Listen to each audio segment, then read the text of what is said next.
Hi Dr. Class, this is my video for the second midterm for Physics 270. I started with Chapter 7, Question 2. So here the question says, a raindrop of a mass 3.35 times 10 to the negative 5 kilograms falls vertically at constant speed under the influence of gravity and air resistance. Model the drop as a particle. As it falls 100 meters, what is the work done on the raindrop by the gravitational force and by air resistance? So we know that the mass equals 3.35 times 10 to the negative 5 kilograms, that delta R equals 100 meters, that theta equals 0 degrees because the raindrop is falling vertically down. So first I used the equation where work done by gravitational force equals force times delta R times cosine theta. And in this case, the force would be mass times gravity. I would then plug in these values for mass, gravity, delta R, and theta and solve. So plugging in these values, I got that the work done by gravity on the raindrop was 3.28 times 10 to the negative 2 joules. So for part B, it asks for the work done on the raindrop by air resistance. And so we know that the gravitational force acting on the raindrop we know that there is gravitational force acting on the raindrop, which would make it have an acceleration. However, the raindrop is moving with constant velocity, which means that there is an opposing force balancing the gravitational force. This force is air resistance, and it should be equal to the gravitational force in magnitude, but opposite in direction. So to find the work done by air resistance, I used the same formula, but added a minus sign at the beginning.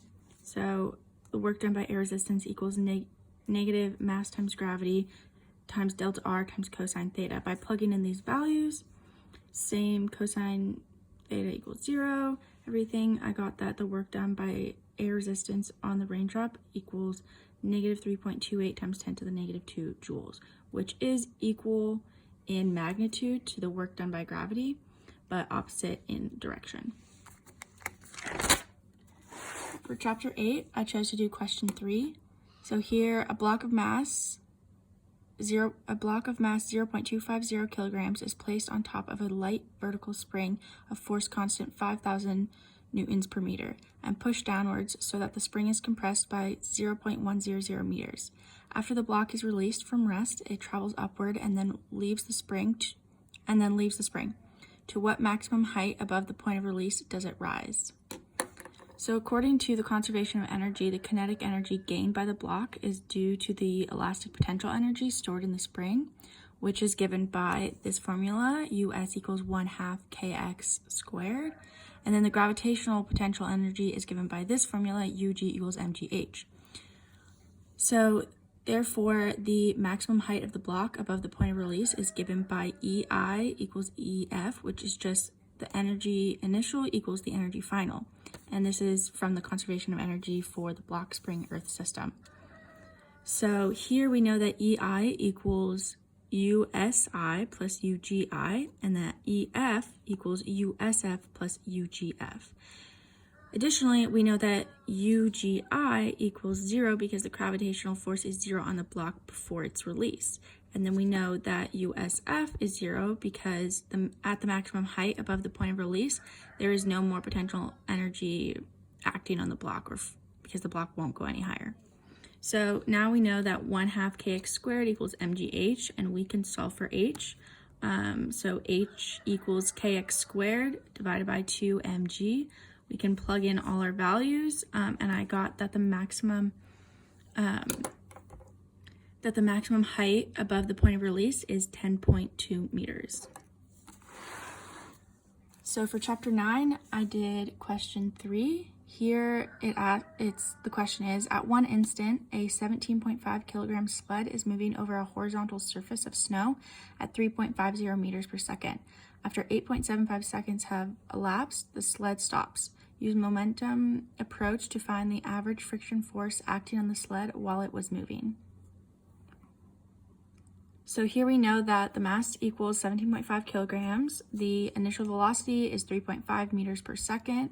The time elapsed is 8.75 seconds, and the final velocity is 0 meters per second because the sled has stopped moving.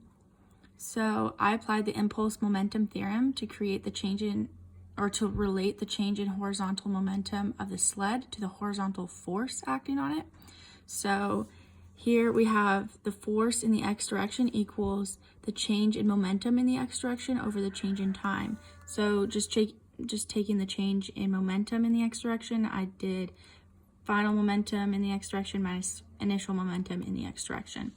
And so in this case, we define momentum as mass times velocity.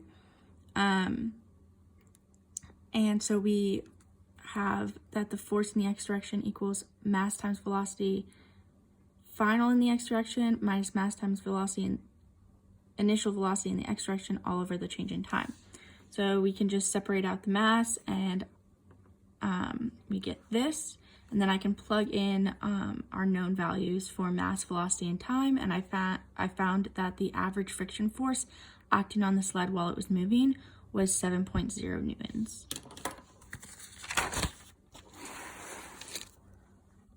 For chapter 10, I did question 5. Here the question starts with, a wheel starts from rest and rotates with constant angular acceleration to reach an angular speed of 12.0 radians per second in 3.00 seconds. Find the magnitude of the angular acceleration of the wheel and the angle in radians through which it rotates in this time interval. So we know that the initial angular speed is 0 radians per second. The final angular speed is 12.0 radians per second. And the time elapsed is 3 seconds.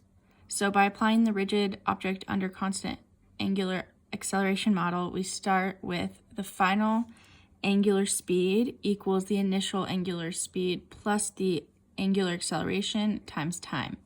And we can solve for the angular acceleration by plugging in 12.0 radians per second for the final angular speed and 0 radians per second for the initial angular speed and 3.00 seconds for time. So I got that the angular acceleration was 4.0 radians per second squared.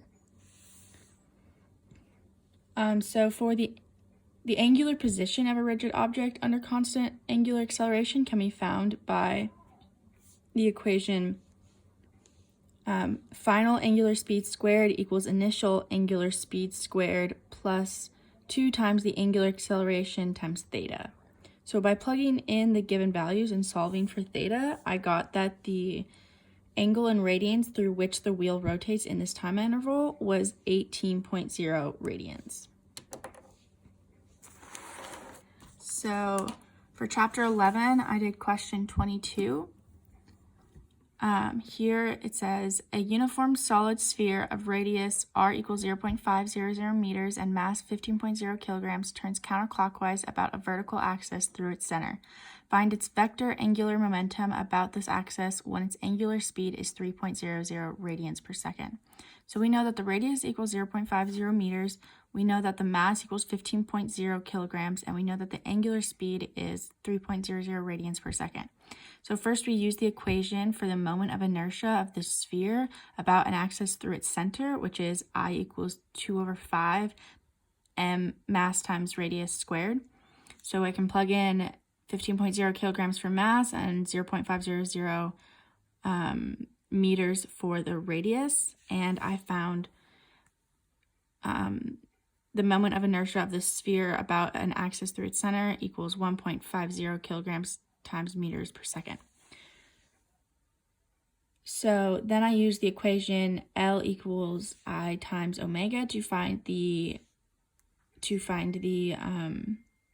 magnitude of the angular momentum.